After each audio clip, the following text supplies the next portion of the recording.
Hello there and welcome to Music is Your Friend. First of all, I need to ask you to subscribe. Do it now, I'm waiting. Boo.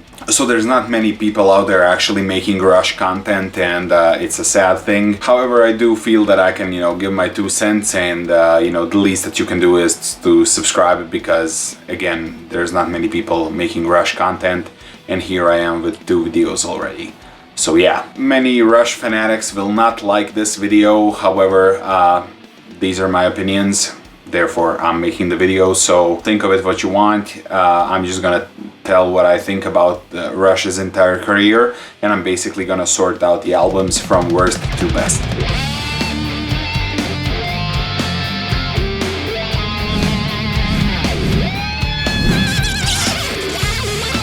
If you ever felt a difference between 2 particular songs, that one of them is better than the other one, that basically means that these differences exist. So I just found a system to actually weed them out and to see where every song kind of has its place. So not every song is actually perfect. You can actually love a certain song, it can mean the world to you, but it doesn't mean that it's a good song when you compare it to other really good songs. So in my book, a good album consists of good songs, and that's about it. I count out the averages for these songs on a specific formula that I have. This formula has worked for me in the past and will work in the future, and I believe that it's a really good system. I actually think that it's superior to many other systems that exist, actually to basically every system that exists on every website that you can find that actually rates albums or rates music in a certain sense. So there is a system, and people believe IMDb and people believe Rotten Tomatoes, and there's no reason why not to believe me, because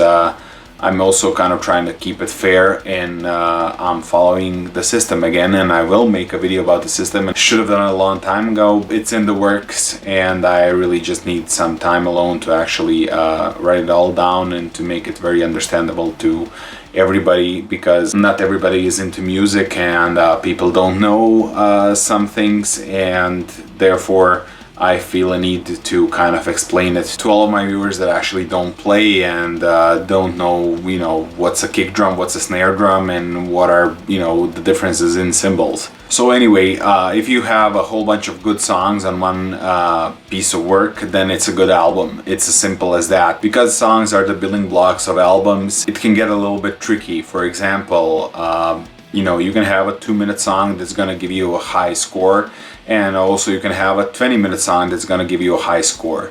The problem is when you have a really long ass song, like a 20-minute song, wink wink Rush, this song can get a little bit boring. Actually, it can get very boring at parts, and therefore all of these boring parts don't contribute to the song. They actually take away from the song. So these huge epic pieces of music that people grew up with aren't that good as songs. I'm not taking away from your sentimental value of these songs, but as songs they're simply just not up to par with some of the really amazing songs that are staples of the music industry and music history in general. I get it if you think that this band can do no wrong, but trust me, they can. And they did. And yes, there are people that are gonna think that Cygnus is the best song that Rush ever made, but it's not. I can find like 3-minute Rush songs that can do better, that can be repaired in a certain way so they can perform better. So imagine a 20-minute song. If I can repair a 3-minute song, then what I can do with a 20-minute song is just beyond belief. There's so much room where stuff can be improved. These songs can be better. A song shouldn't be boring, okay? Regardless of how long it is. But for the song to actually be good, it needs to tick a lot of boxes, and some people do it better, some people do it worse. Some people do it better at a certain point of their career, and some people do it really bad at a different point in their careers. And I definitely understand the viewpoint, like... Yeah, what do you know? They've been putting out music for 50 years, and they have, multi-platinum releases, and they have millions of albums sold around the world. Oh yeah, and Rush has this really cool documentary. I know, I've seen it, I'm a fan. And now people are gonna give me and it's just the 3 of them. Well, maybe that's the problem. I know that they're a great band, I love them, but It's just that there is a reason why they haven't become a household name. It's because of their songs. And that's it. So I've heard people talking about top 10 Rush albums. I've heard people talking about, different phases within the band, like, the kimono phase, the synth phase, the prog phase, the rutsy phase, the comeback phase, and all these other phases. It's just stupid. It's the same three people. They basically haven't changed their style since they began. They maybe swapped a few instruments around, but they composed in the same way since the second album, and you can hear that. The MO is the same, and every time that MO kind of gets lucky, you get a good song, and when that MO gets disrupted, then we have a really, really good song. So let me get into the albums. Listen, one album has to be the worst album of them all, okay? One album has to be the best album of them all, and one of them has to be second worst, one of them has to be second best. It's just how it is, okay? So I'm gonna give every single album Music Is Your Friend rating. I'm gonna also talk about every single album for a little bit. I won't go in depth. You have Wikipedia for that. Don't hate me because of it. Like this video, share it. Please put down your list of your favorite Rush albums. Then if you have that in your comments, then we can discuss it. Otherwise, if you're just gonna call me a douchebag, this is not gonna work. So yeah. Have fun. See you after the break. Boom. Okay, here we go. So the worst Rush album of all time is Vapor Trails. Oh my god! One of them just has to be the worst, okay? Live with it. And to tell you the truth, I actually don't know which version I dislike more, the original or the remix version, because I find them both lacking in sonic qualities. I would probably go for the original though. I don't like any of the songs on this album. Any of them. How? Like, this is Rush. You have to love Rush. We are Rush fanatics. It just doesn't work like that, okay? They need to compete with every single other song that ever existed, okay? So every song within the 20th and the 21st century that ever existed, Rush is competing with all of these songs. So Vapor Trails is, I feel, the worst album that Rush ever made. The best song on this album is Sweet Miracle. How It Is and Sacred Touch kind of come in close second. So the worst Rush album is Vapor Trails, and it got 12 out of 100. Let me finish this list, and then, at the end, please make up your mind, drop a comment, do whatever. I'll be more than happy to reply to it. Okay, so what is the album that's better than Vapor Trails? Let's go! Rush Hemispheres, 13 out of 100. What? Yeah, it's true. This album basically has 3 songs and 1 big-ass instrumental. As we can't actually grade instrumentals in the same way that we grade music that has lyrics, I'm kind of leaving this one out. Although when I kind of mix it into the whole, feel of the album, it definitely, adds a few points. But the elephant in the room is Cygnus X1, Book 1. I don't know what to tell you about that song. They used some really strange drugs back then. I don't really care about circumstances, and if you ask me, The Trees is actually the best song on the album, and I don't really like that song. So therefore, it got a really weak score of 13 out of 100. But that's because Cygnus is really boring.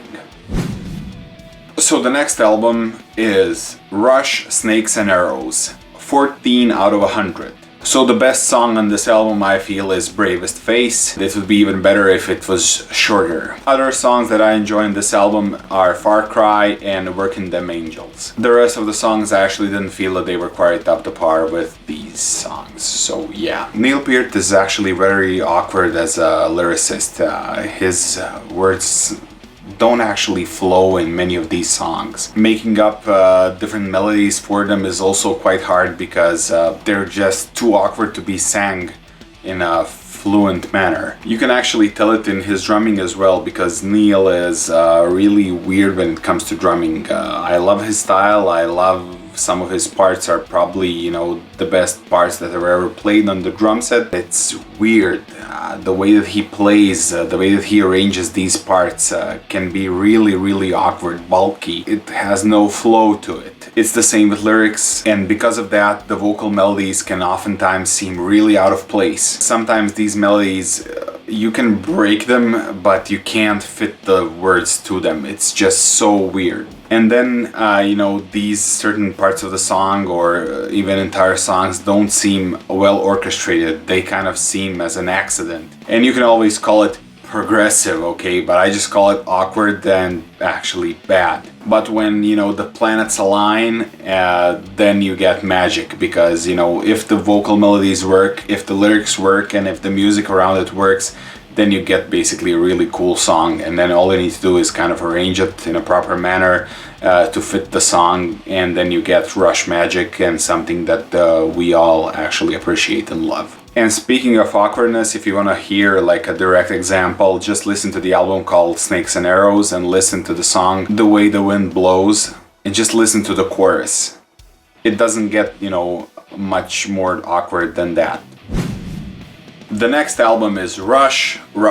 So the first album that Rush ever produced. It's the album with Grutzy on drums, and I really don't feel that people want to listen to this album a lot. I think this is basically kind of an unnecessary part of Rush's past. I feel that there are a whole bunch of these kind of rockers that have been made by other people, and that they are quite irrelevant, because I don't feel that this actually put them on the map. Yes, they are the Canadian Led Zeppelin, but these songs are not like Black Dog or When the Levee Breaks. This is not something that I consider Rush. It's really repetitive and not good. There's a lot of debate, especially online. What if Rutsy stayed in the band? What if Rutsy stayed in the band? Rutsy's drumming was perfectly fine, but just that the band lacked an entire concept. They didn't carve out a niche for themselves. They were just a part of the grain and not going against the grain. So basically the vocal ideas were quite banal, and the lyrical ideas were kind of, stamped default, and they were just kind of irrelevant. Within the Rush documentary, it's been stated that Rush took a long time to actually, become Rush. Well, yeah. And it's not like, people didn't discover Rush, or they didn't kind of recognize the bigness in Rush. Their songs basically sucked. So some boring Hendrixy songs, or boring bluesy songs, or boring Led Zeppelin-y songs, some long intros and some, pretty dumb lyrics actually wouldn't take them far. But the song Working Man kind of resonated with a lot of people, and it actually resonates with me, because that song had something in it. And this is what holds this entire album, and this is the only song that I actually recommend that you listen to from this album, because the rest of them I just kind of want to forget. Without trying to be mean, I just don't ever have the need to listen to any of the other songs from this album except for Working Man. Because if you're anything like me, you just won't listen to, a whole bunch of these songs when you have Animate on the table or Ghost of a Chance. Why would you listen to the song Here Again from the first album? It's boring. Rush, Caress of Steel, 16 out of 100. I actually don't like any of the songs from this album. If you want to listen to this album, listen to the song Lakeside Park, because I feel that's the best song on the album, although it's not a great song, but it's just kind of Neil's reminiscence of his past experiences around Lake Ontario. So I believe that's a pretty decent song. What about The Necromancer? I don't ever want to listen to the song Necromancer ever again in my life. It's about Lord of the Rings. So just because Lord of the Rings is popular today, it doesn't mean that everything that has to do with Lord of the Rings is really cool. It's not. This song isn't, I'm sorry. Bastille Day is also pretty cool. The Fountain, only the part which is actually called The Fountain kind of works for me. The rest of the song is kind of blah. Again, if you're anything like me, the beginning of, Rush's career won't be as good as, some of their later pieces, and that's just how it is. And yes, some of these really long pieces can be chopped off into different individual segments, but I'm not rating segments, I'm rating songs. So if there's extra material, you actually lose points because it's boring. Rush, Clockwork Angels, 16 out of 100. The best song on the album by far is The Wreckers. And then, some of the other songs that I kind of enjoy is the first song, Caravan, and then the second song on the album as well. So the rest of the songs I feel they're quite lacking, and they're quite predictable and quite boring, and this is not something that I enjoy in a Rush song. Okay, so let's go. We are the priests of the temple of Siri. Rush, 2112, 16 out of 100. What? You must be crazy. No, I'm not.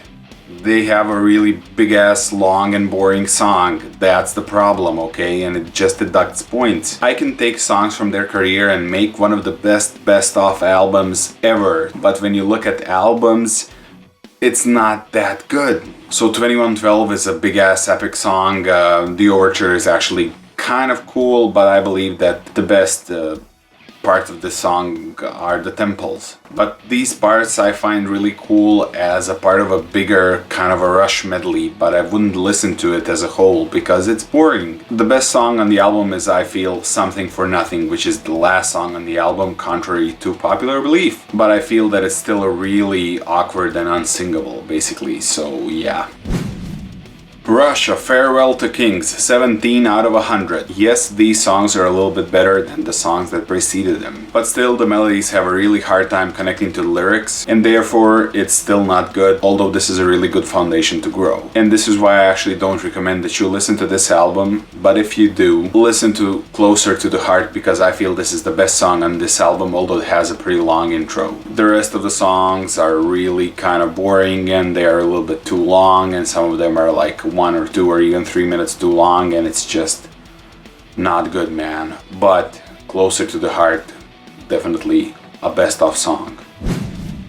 So the next album is Rush Presto, also 17 out of 100. So in reality, I believe that people know of these albums because they just have these epic covers and actually epic titles. But I don't think that it would be an easy task for people to just, count the songs from a particular album. Like from Presto, the albums just don't breathe. They have certain parts that are amazing and certain parts that are just terrible. So when you put them together, you don't get an amazing song. I just don't get the impression of, this song can only sound in this particular way and that's it. A bunch of these songs were actually created by just recording the first idea that came to mind when they were kind of thinking up the vocal melody or thinking up something else.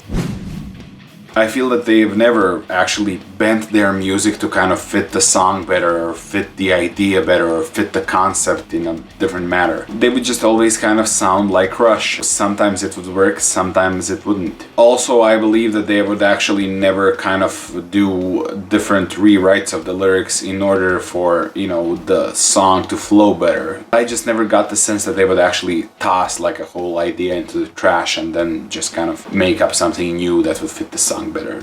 I just don't get the feeling from these songs that ever happened. Therefore, I believe that you can kind of switch around the music and the lyrics from different songs and it will still work, or it wouldn't work in these cases, and nothing would change. Like, there would be no change, for the better for the lyrics. There would be no change for the better for the music. It would just stay the same, and that's a sad thing. But I understand the producers as well, whose job it was to kind of actually make them not like fall in line, but to make better songs. And what are you gonna say to a band who are all amazing players and to a band that has a whole bunch of albums behind them? Like, you're not gonna say, okay, pack up shop and go home. They're Rush, for heaven's sake. If they had a little bit of Bon Jovi within their material, they would be a much better band. And of course you can argue, it was not Rush's point to be Bon Jovi. Of course it wasn't.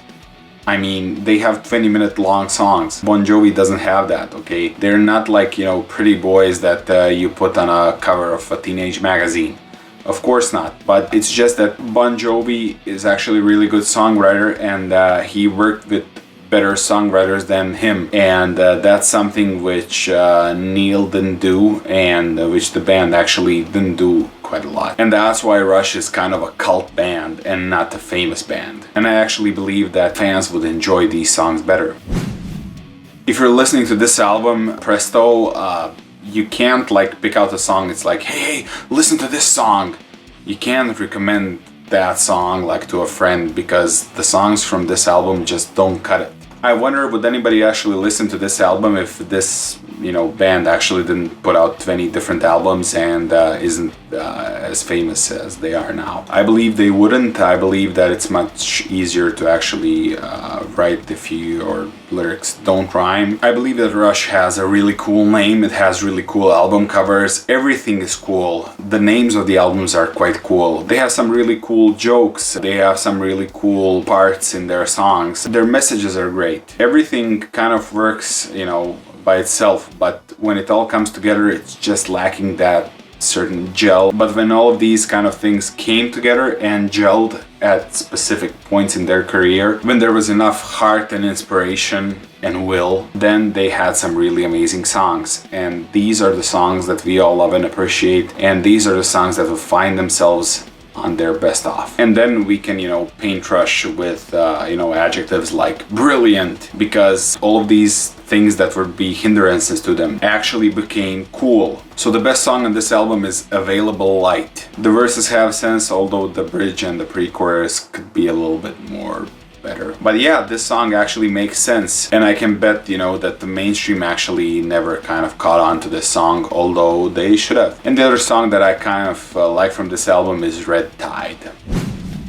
The next album, Rush, Hold Your Fire, 18 out of 100. I like the bass through this entire album. People actually exaggerate when it comes to the synth parts that Rush has. Songs are not bad because they have a synthesizer on them. Nobody cares about that anyway. People only care about the song. I mean, just look at Subdivisions. Subdivisions is one of the best songs that Rush ever created, and it's full of synth. It's just floating all in synths.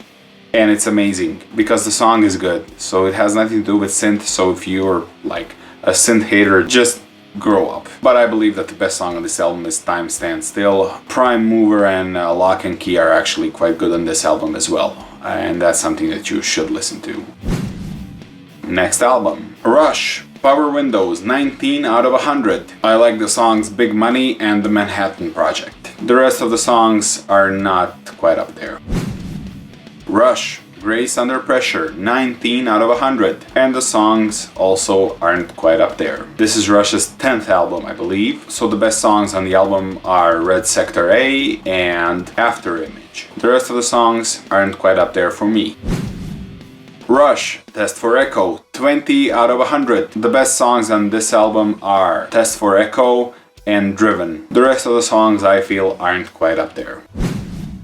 Rush, Fly By Night, 22 out of 100. This is the first album that actually featured Neil Peart on drums and also on lyrics duties. This one is actually much better than their first album. Obviously, the score is here. It still had these complicated melodies that didn't serve the songs. And I know that it's a Rush trademark, but if it works, it works. If it doesn't, it doesn't. And on this album, it didn't. On many of their other songs, it also didn't. So yeah, if you're anything like me, the beginning of Rush's career isn't gonna mean a lot to you. Anthem is by far the best song on this album, and then very distant second you have the song Fly By Night. And no, by Thor and the Snow Dog isn't as cool as these other songs. And also Lord of the Rings actually doesn't give you extra points. Only good songs do.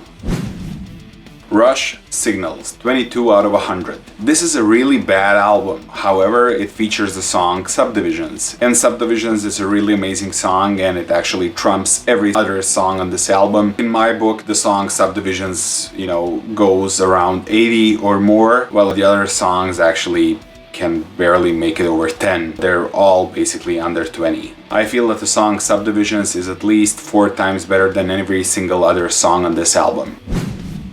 Moving on, Rush, Moving Pictures, 23 out of 100. The best song on this album is Tom Sawyer, and the second best song is Limelight. So definitely listen to these 2 songs, and also please listen to YYZ if you haven't already. And yes, YYZ is a really cool instrumental, but unfortunately you can't rate it in the same manner that you actually rate songs that have lyrics. It would definitely contribute to this album, but yeah.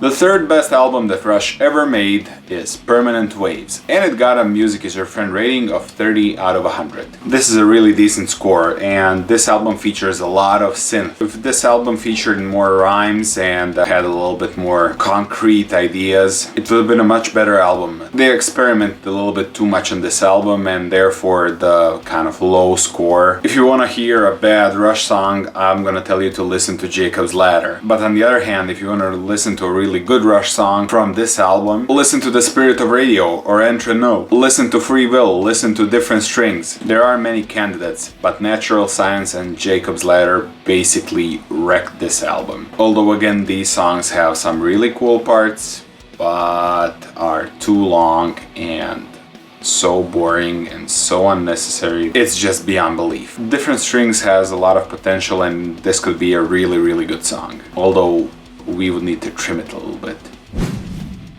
The second best album that Rush ever created is the album called Roll the Bones, and it got a Music Is Your Friend rating of 31 out of 100. The best song on this album is Ghost of a Chance, by far. I believe it's twice as good as Roll the Bones. I believe it's also twice as good as Dreamline. Yeah, but definitely Ghost of a Chance, Dreamline, Roll the Bones, and Bravado. These are the songs that I actually appreciate on this album.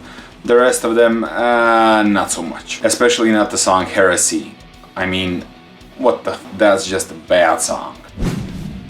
And then number one, numero uno, capo di tutti capi of all Rush albums ever, is Counterparts with a Music Is Your Friend rating of 48 out of 100. I'm not gonna go detailed into this album because I made a full-on review of this album in a separate video, and you can see the link towards that video right above my head right about now. And you can also find it in the description below. The three songs that I will gonna recommend are Animate, Nobody's Hero, and Cold Fire. So yeah, please subscribe, comment.